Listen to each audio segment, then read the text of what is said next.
নমস্কার, মায়ের কৃপা চ্যানেলে আপনাদের সকলকে স্বাগত। আজকে আমজাদের গল্প আপনাদের শোনাবো। আপনারা জানেন নিশ্চয়ই আমজাদের কথা। আজকে সেই গল্প আপনাদের শোনাবো।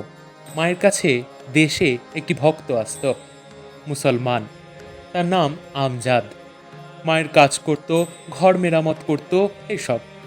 মা মেটে ঘরে থাকতেন কি না, আমজাদ ওসব কাজ জানতো। মাকে ভূমিষ্ঠ হয়ে প্রণাম করত।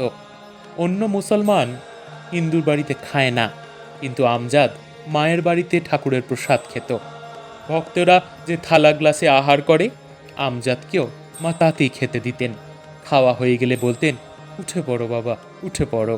সে হাত মুখ ধুতে উঠে গেল, আর মা অমনি তার এঁটো থালা গ্লাস নিয়ে মেজে ধুয়ে আনলেন। আবার ওই কাপড়েই ঠাকুর ঘরে যাচ্ছেন। স্নান টান কিছু নেই। কি আচরণ মায়ের! কার আছে দৃষ্টি? আমজাদ প্রথম জীবনে ডাকাত ছিল, তাই সকলে ঘৃণা করত তাকে। কিন্তু মা দেখেছিলেন ভেতরে মাল আছে। মা বলতেন, আমার কত ছেলে কত স্থানে রয়েছে, হিন্দু মুসলমান খ্রিস্টান, সকলকেই আমায় দেখতে হবে, খাওয়াতে হবে, আদর করতে হবে। ছেলে যে, আহা কি উদার দৃষ্টি!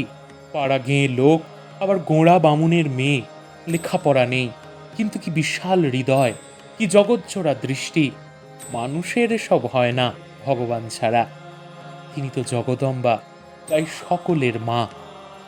আমজাদের দেহ গেছে, একটুকু বাকি ছিল। মাকে দর্শন করে মুক্ত হয়ে গেল।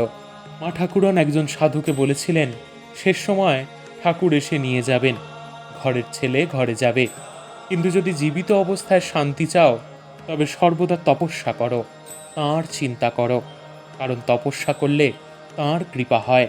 তাঁর কৃপা অবশ্য কোনো নিয়মের অধীন নয়।